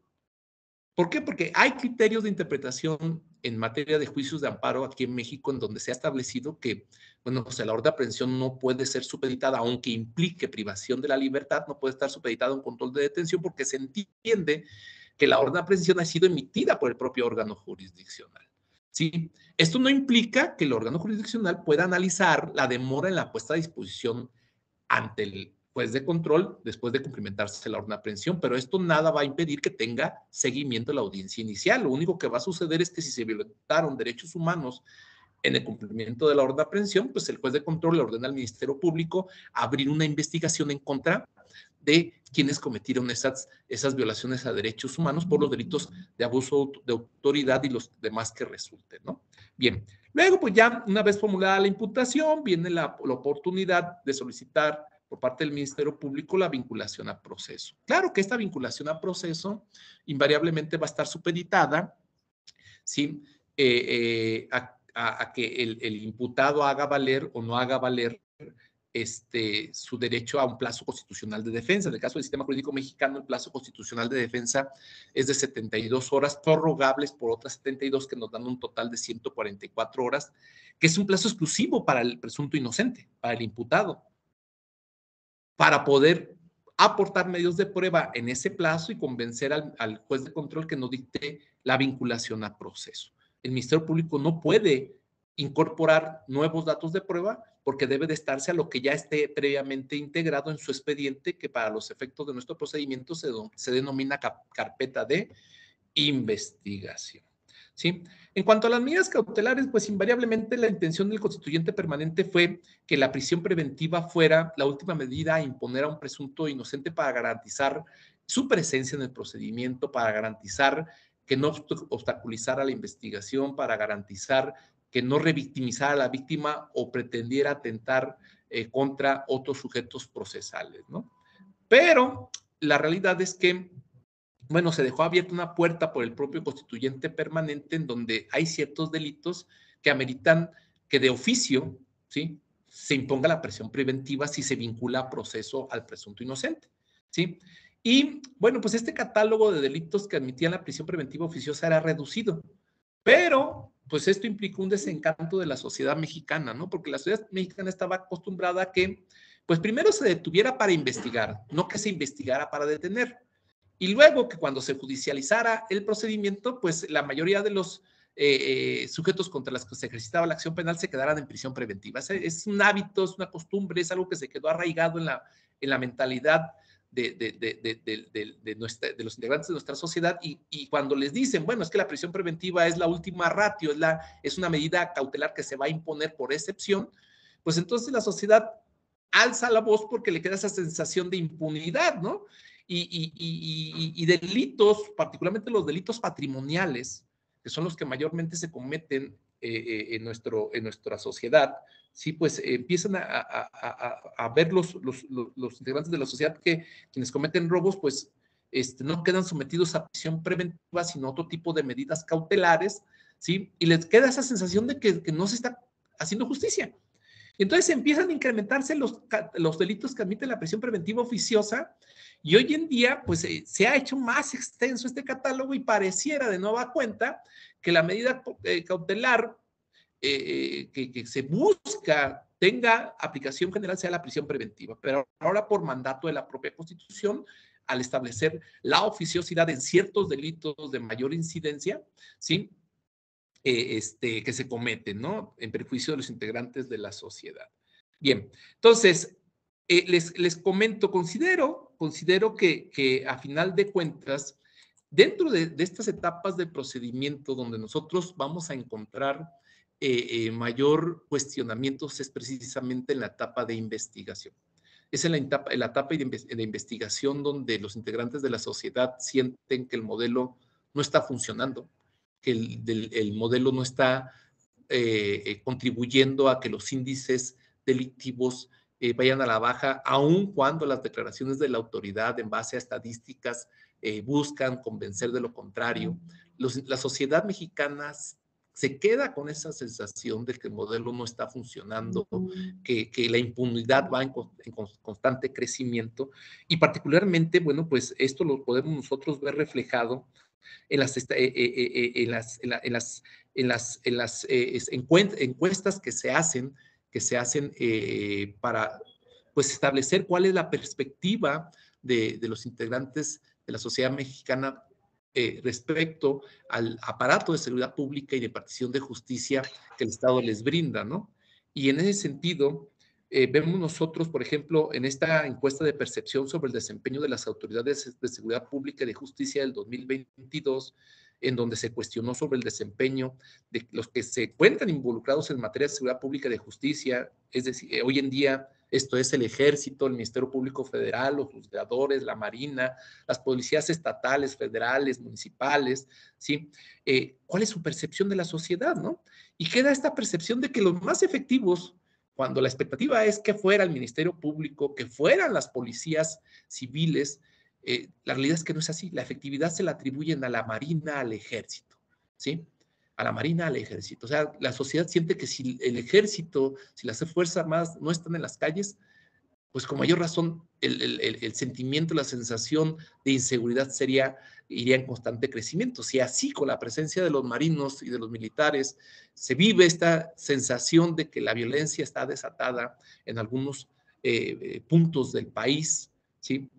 Bueno, pues esta encuesta refleja esto, ¿no? Y los jugadores se encuentran en nivel de efectividad en cuarto lugar. Y quizás los que tienen más confianza son los ministerios públicos de la federación, porque en el caso de los ministerios públicos estatales, junto con las policías estatales y municipales, pues su efectividad está cuestionada, tal y como lo refleja esta encuesta de percepción. También tenemos el nivel de confianza que inspiran. Volvemos a ver, le preguntan a los encuestados, son personas mayores de 18 años que son encuestadas a través de este sistema por parte de este Instituto Nacional, que es el Instituto Nacional de Estadística, Geografía e Informática, dependiente del gobierno federal, ¿sí? Bueno, pues volvemos al nivel de confianza. ¿Dónde quedan los juzgadores? ¿Dónde quedan los impartidores de justicia? En un cuarto lugar. Y los ministerios públicos y policías estatales y municipales, pues quedan por debajo. Y luego tenemos esta percepción de corrupción, ¿sí? Y aquí se invierte, ¿no?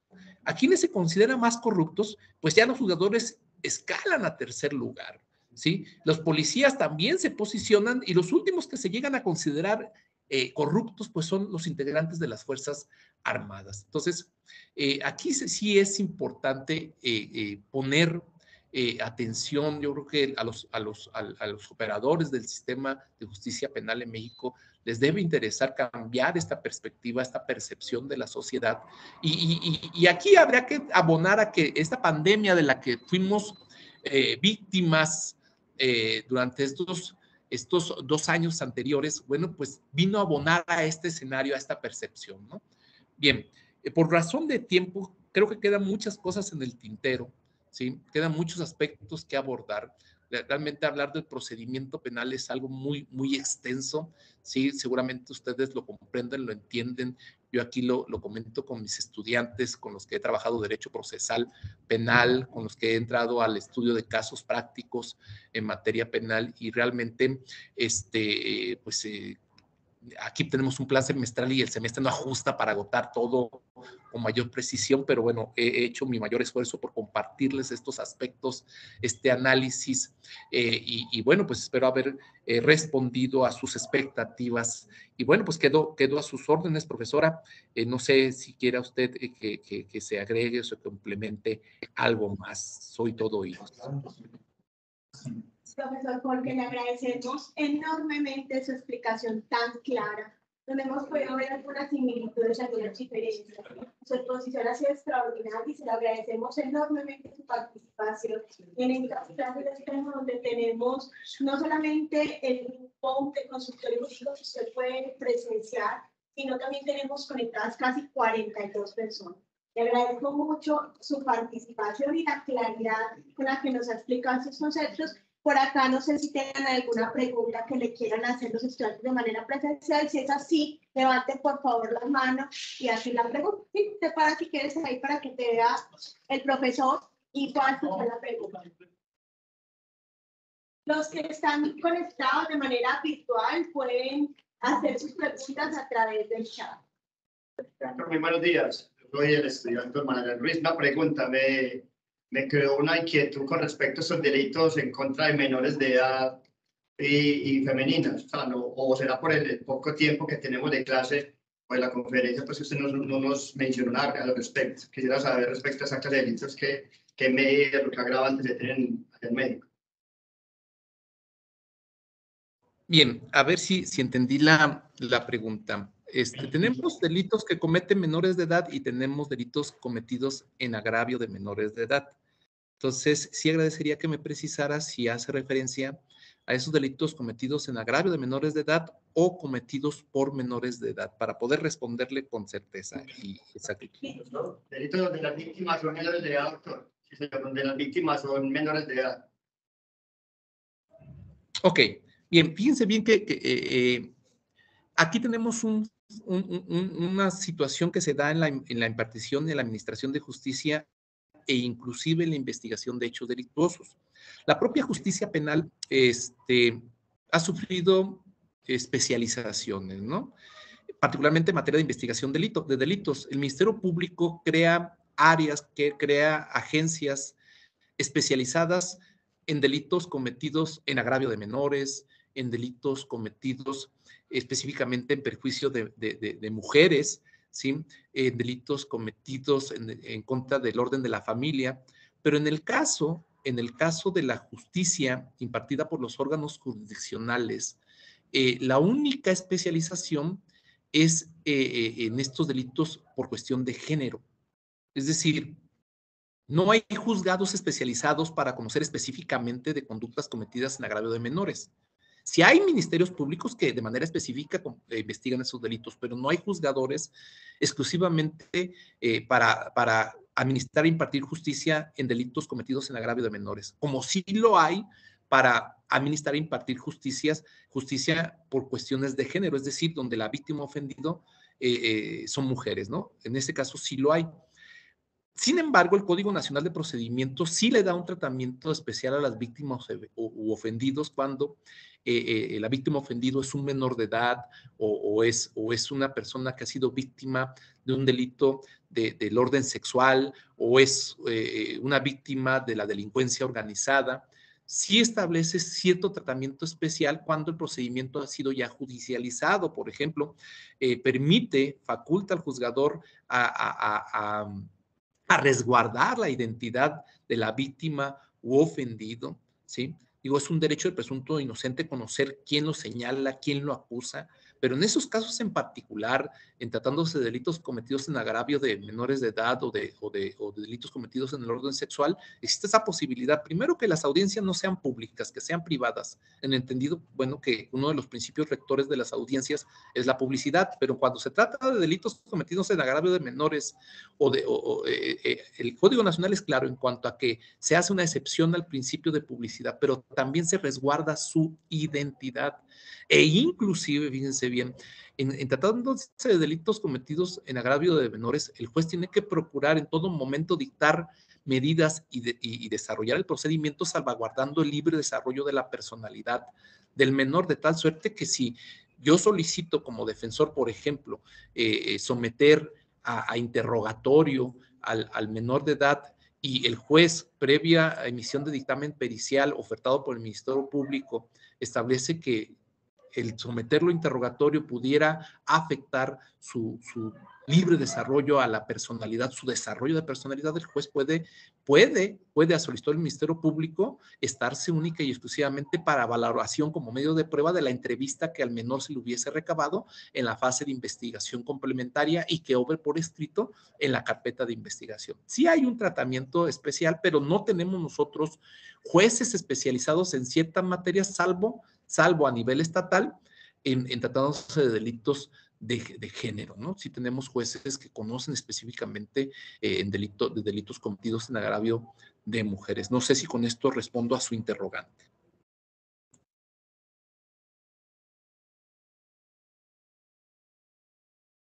Sí, profe, muchas gracias. Hay aquí otra pregunta. Adelante.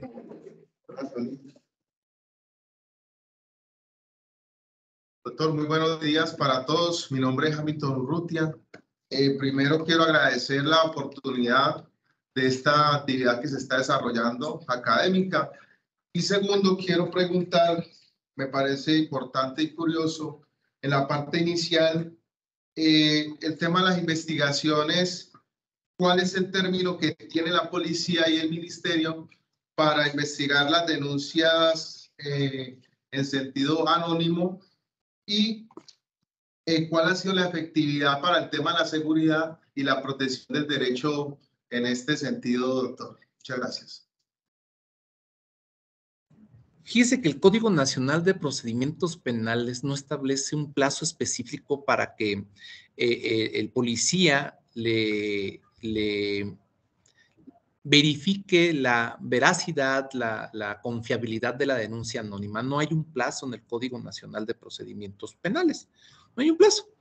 Pero se entiende pues que esto tiene que ser pues a la brevedad posible, ¿no? Pero el Código Nacional de Procedimientos Penales no se encarga de decirle tiene 12 horas, 24 horas, 48 horas, no lo establece el Código Nacional de Procedimientos Penales, puesto que el interés de la norma procesal es que pues antes de que el Ministerio Público decida invertir recursos del Estado, recursos humanos, materiales, para investigar un hecho en materia de una denuncia anónima, pues primero tenga por lo menos algo que le indique al Ministerio Público que no se trata de un hecho falso, de un hecho inventado, de una broma, ¿no? Pero que haya un plazo específico en el Código Nacional de Procedimientos Penales para que la policía pueda informarle, no. No, esto queda ahora sí que dentro de la facultad del Ministerio Público y de la policía de agotar esta investigación veraz, ¿no? Porque a final de cuentas, para la investigación de los hechos, pues invariablemente el Ministerio Público toma conciencia que el plazo para investigar, el plazo que le está corriendo no solo en el caso de las denuncias anónimas, sino de las no anónimas, pues es el plazo en que esté vigente la acción penal. Mientras no opere la prescripción de la acción penal, pues ese plazo es el que tiene el Ministerio Público. Ahora, la prescripción de la acción penal, pues opera de manera muy diferente en cada tipo penal, ¿no? Aquí en el caso del sistema de justicia penal mexicano tenemos diferentes reglas para determinar cómo corre la prescripción de la acción penal, ¿no? Porque va a depender si se trata de un delito que se persigue de querella o si se trata de un delito que se persigue de oficio, si es un delito federal o si es un delito estatal. Entonces, realmente el Ministerio Público, yo considero que por esa razón no le establece un plazo específico a la policía para decirle al Ministerio Público, ahí está, sí ya verifiqué, ya constaté, y si es veraz la información, si puedes tu Ministerio Público confiadamente iniciar la fase inicial de la etapa de investigación. No sé si con esto le respondo su interrogante. Sí, doctor, muchas gracias. ¿Hay alguna otra pregunta, muchachos? Bueno, aquí hay otra pregunta, mi profe. Doctor, buenos días. Le habla el estudiante Hugo Castaño. Mi pregunta es la siguiente. Usted habló de que en la decisión de primera instancia intervienen varios órganos jurisdiccionales. El primero es el juez de control, que interviene en la etapa de investigación y en la etapa intermedia. Y el tribunal de enjuiciamiento, que está en la etapa de juicio, pero no me quedó claro cuál es el órgano jurisdiccional que interviene en esa impugnación de la decisión de primera instancia y el órgano jurisdiccional de la acción extraordinaria de amparo. Muy bien, sí, tiene usted razón. No hablé yo ya de la segunda instancia a cargo de quien se encuentra, ¿sí? Sí precisé esto de que la primera instancia queda a cargo de dos órganos jurisdiccionales que tienen bien definida su intervención en la primera instancia, que es el juez de control y el tribunal de enjuiciamiento.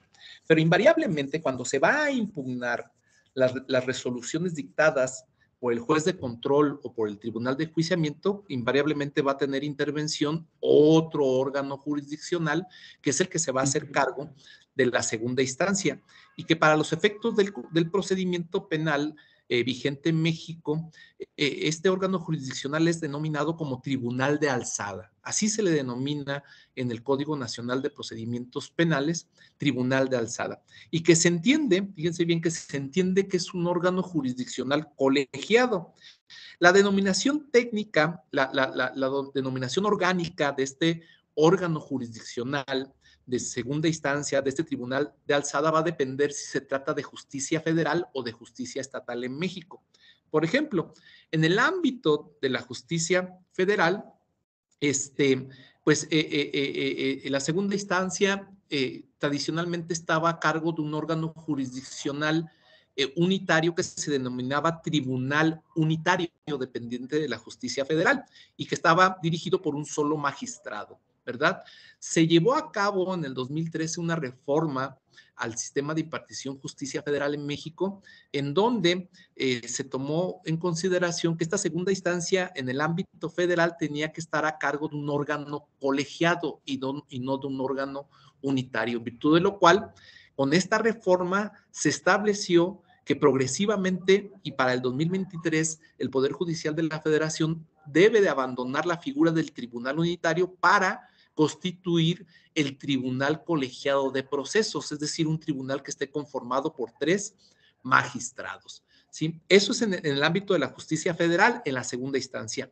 En la justicia estatal, sí, el tribunal de alzada queda a cargo de lo que nosotros denominamos en cada estado como Supremo Tribunal de Justicia, en donde pues este Supremo Tribunal de Justicia funciona en salas conformadas por 3 magistrados y las salas están especializadas. Hay salas de segunda instancia que están especializadas en materia penal, pero invariablemente va a estar conformada por un órgano jurisdiccional colegiado, es decir, conformado por 3 magistrados.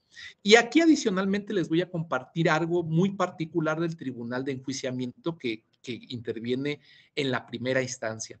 El Tribunal de Enjuiciamiento que va a desarrollar la etapa de juicio, fíjese bien, puede ser un tribunal de enjuiciamiento unitario o un tribunal de enjuiciamiento colegiado.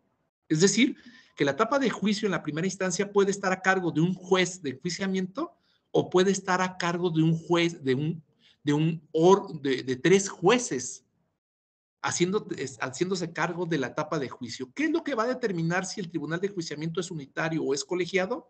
La complejidad del asunto, ¿sí? Y esta complejidad no la resuelve el Código Nacional de Procedimientos Penales. Esta es una facultad que le da a un órgano interno del Poder Judicial tanto el Código Nacional como las leyes orgánicas. Ese órgano interno que para efectos técnicos se denomina Consejo de la Judicatura, es el que va a estar determinando en qué casos el Tribunal de Enjuiciamiento no requiere más que un solo juez de enjuiciamiento y será unitario, o en qué casos, por la complejidad del asunto, se requiere que el Tribunal de Enjuiciamiento en esa primera instancia sea un órgano colegiado. Ahora, en cuanto a la tercera instancia, esta tercera instancia es exclusivamente, que es una tercera instancia, es una instancia extraordinaria, ¿sí? Está a cargo exclusivamente de la justicia federal. El juicio de amparo es un juicio que está a cargo, es competencia y es exclusivamente de la jurisdicción del Poder Judicial de la Federación. La Suprema Corte de Justicia de la Nación y los tribunales federales tienen facultades para conocer de este medio extraordinario de defensa, de esta tercera instancia que resulta del juicio de amparo, del ejercicio de la acción de amparo, donde en última instancia, pues justiciable, sea la víctima ofendido o sea el condenado, ¿sí? Pues van a ir a buscar que se resuelva en definitiva la controversia penal al sustentar que en la segunda instancia, al resolver esta o al tramitar esta, se violentó la legalidad, se violentaron sus derechos humanos y sus garantías consagradas en la Constitución respecto de estos derechos fundamentales. No sé si con esto le doy respuesta a su inquietud. Sí, doctor, muchísimas gracias. ¿Hay alguna otra pregunta?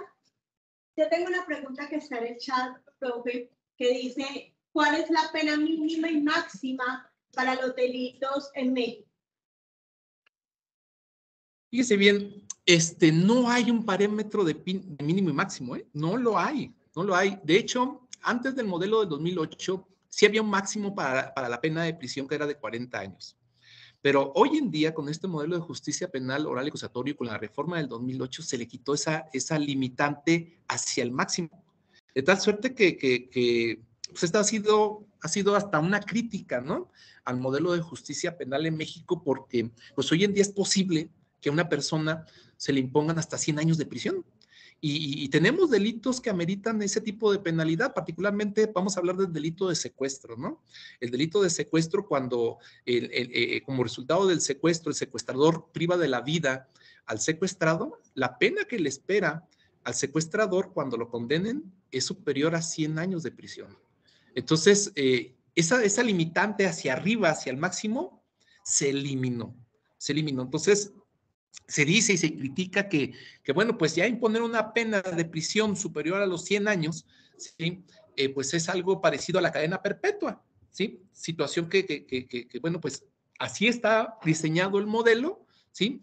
Y bueno, pues así es sin parte la justicia penal en México, ya sin esa limitante, ni al mínimo ni al máximo. Tenemos delitos que tienen días de prisión, que tienen meses de prisión, y tenemos delitos que tienen penas de prisión de 40, 60, 70 o hasta 100 años de prisión, como es el caso del delito de secuestro. No hay problema. Sí, doctor. Siempre le voy a dar el uso de la palabra a otro compañero de manera presente. Doctor, buenos días. Habla Dairo Posada. Usted nos hablaba ahorita del testigo colaborador. Cuando una persona está siendo investigada y al verse ya que la descubrieron, por decir así, en el delito, y decide colaborarle a la justicia, ¿hasta qué porcentaje se le rebaja por esa colaboración? O si ya queda, pues, digámoslo así, indultado o favorecido por haber colaborado. ¿Cuánto es esa rebaja en especial? Muchas gracias, profesor.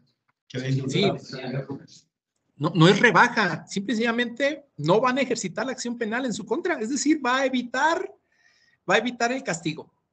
Sí, pero la condicionante en lo que esto se denomina como criterio de oportunidad es que realmente con la información que va a dar ese colaborador, ¿sí?, pues se logre detener a sus cómplices, se logre llevarlos ante el juez, ante la justicia, y que ese testigo colaborador vaya como testigo y delante del juez haga los señalamientos en contra de sus cómplices y que se logre la sentencia condenatoria. Solo entonces, el criterio de oportunidad podrá provocar no una disminución de pena, ¿no?, que no se ejercite la acción penal. Y así lo va a resolver el Ministerio Público, va a decir, pues en virtud de haberse agotado su colaboración, hago valer el criterio de oportunidad y no ejercito la acción penal en contra de él. Y el sujeto va a evitar, en definitiva, la consecuencia de su actuar delictivo. Gracias, profesor. Muchas gracias, profe. Yo tengo una pregunta ahora con la COVID-19, con la pandemia y implementación de herramientas virtuales para la realización de audiencias. ¿Cuál es esa percepción preliminar de México por estas nuevas herramientas para la agilidad de los procesos penales? Fíjese que esta pregunta es muy importante, profesora, porque realmente en materia de justicia penal, las herramientas virtuales se utilizaban muy excepcionalmente, única y exclusivamente cuando había la necesidad de desarrollar videoconferencias, cuando el presunto inocente se encontraba en un centro de reclusión distante al lugar en donde se estaba desahogando la audiencia. Sin embargo, esta experiencia de la pandemia, tanto a nivel federal como a nivel estatal, llevó a entender las ventajas, las virtudes que le ofrece a los justiciables, a quienes buscan la justicia penal a través del Estado, pues el garantizarles el acceso a una justicia pronta y expedita. Y de hecho, tanto a nivel federal como a nivel estatal se está promoviendo con mayor fuerza el que empiecen a desahogarse los procedimientos en materia de justicia penal a través de las herramientas virtuales. Y entonces hay propuestas, por ejemplo, a nivel estatal aquí en el estado de Jalisco, en donde se está invitando, digo, no se puede hacer obligatorio, ¿no? A final de cuentas, el primer paso que se da es decirle, pues, sobre todo a los litigantes, ¿no? A los abogados, decir, no saben que ahí está la opción de poder tramitar vía electrónica, ¿sí? Tu procedimiento, ¿sí? Por regla general, invariablemente va a haber ocasiones en que esto no va a ser posible dependiendo del tipo de delito que se vaya a conocer, pero la intención es esa, ¿no? Empezar a privilegiar las videoconferencias, el uso de las herramientas de las plataformas virtuales para garantizarle a los justiciables el acceso a una justicia pronta y expedita. Y sobre todo, este principio del procedimiento, que es el principio de economía procesal, ¿no? Yo creo que el uso de las herramientas de las plataformas, pues le significa ahorros a los justiciables en cuanto a lo que tienen que invertir para poder obtener justicia del Estado, ¿no? Así es, profesor. Y profe, como última pregunta, allá existe la figura de la aceptación de cargos, allanamiento a cargos, donde el presunto responsable acepte su responsabilidad y obtenga una rebaja por esa aceptación de cargos, y es ahorro a la administración de justicia. Sí, fíjese que sí existe. Sí, aquí nosotros le denominamos procedimiento abreviado, que es que el Código Nacional le entiende como una forma de ponerle fin anticipadamente y sin necesidad de llegar a la etapa de juicio, ponerle fin al procedimiento. Y este procedimiento abreviado queda a cargo del juez de control. El juez de control, si el presunto inocente dice, bueno, pues realmente pues sí lo cometí, no hay nada que hacer para que me declaren inocente, entonces pues la ley me establece que puedo obtener una pena por debajo de la mínima que establece la ley penal para el delito que cometí, pues me voy al procedimiento abreviado y ya es obligación del juez verificar que realmente esta decisión sea libre, ¿verdad? Sea voluntaria. Pero aquí hay un pequeño detalle. En este modelo de justicia penal mexicano, el único que puede promover el procedimiento abreviado es el Ministerio Público. ¿Qué quiere decir esto? Que el procedimiento abreviado implica una negociación entre el Ministerio Público y el presunto inocente y su defensa, ¿no? Es una negociación. Y en esa negociación debe de ponerse siempre por delante el interés de la víctima ofendido en cuanto a la reparación del daño, porque debe de estar garantizada la reparación del daño para que este procedimiento abreviado sea procedente. Pero bueno, pues aquí hay una situación, los ministerios públicos, algunos ministerios públicos, ¿no? Aun cuando existe esa posibilidad, se muestran algo renuentes a darle trámite al procedimiento abreviado y como saben que son asuntos que tienen posibilidad de una sentencia condenatoria, prefieren irse por una sentencia mucho más alta a la que pudieran obtener en un procedimiento abreviado. ¿De acuerdo? Y como es facultad exclusiva del Ministerio Público solicitar ese procedimiento abreviado, pues el presunto inocente y la defensa tienen que hacerle la petición no al juez de control, sino al Ministerio Público. Oye, ¿sabes qué? Pues sí, queremos nosotros que lo condenen, pero con los beneficios del procedimiento abreviado, ¿no? Con los beneficios del procedimiento abreviado. Y ya el Ministerio Público es el que decide si promueve o no ante el juez de control. Y yo considero que en este caso, pues el Código Nacional de Procedimientos Penales está violentando la igualdad que debe de haber ante la ley entre el representante del Estado, que es el Ministerio Público, y el representante de la sociedad, y el propio presunto inocente. Y yo considero que en este sentido, en algún momento va a tenerse que darse la oportunidad al presunto inocente de también promover directamente el procedimiento abreviado. Digo, porque a final de cuentas, pues lo que está en juego en un procedimiento abreviado pues es la libertad del presunto inocente, ¿no? Del acusado, del imputado, es su libertad. Y si él decide aceptar que lo prive legalmente de la misma con una condena, pues no veo yo razón por la cual no se le dé la oportunidad dentro del procedimiento, dentro de la norma procesal, de promover directamente ante el juez de control el procedimiento abreviado. Pero la realidad es esa, ¿no? El único que puede promover ante el juez de control que se lleva a cabo esta forma anticipada de determinación del procedimiento es el Ministerio Público. Y esto también, dicho sea de paso, se presta para cuestiones de corrupción, ¿no? Porque pues ahí se dice en pasillos, ¿verdad? Entre litigantes que pues en ocasiones le ponen te ponen condicionantes a acceder a promover el procedimiento abreviado, ¿no? Entonces, yo creo que abonaría mucho a dejar a un lado esta percepción de corrupción si se le diese la oportunidad al propio presunto inocente de promover directamente el procedimiento abreviado ante el juez de control. Yo creo que con eso ya no tenemos más preguntas. Le agradecemos enormemente su participación en este espacio. Ha sido muy constructivo para nosotros conocer estas grandes diferencias que se encuentran actualmente. ¿Cuál es la similitud? Le agradecemos enormemente, mi profe. Todos estamos aquí muy felices con su ponencia. Ha sido extremadamente clara y esperamos en un futuro contar nuevamente con usted. Muchas gracias. Pues a mí no me resta también agradecerle, profesora, las atenciones que tuvo durante el desarrollo de esta intervención de su servidor. Me disculpo por los problemas técnicos que pudieran haberse suscitado durante durante el desarrollo de esta actividad. Y bueno, pues yo espero y confío que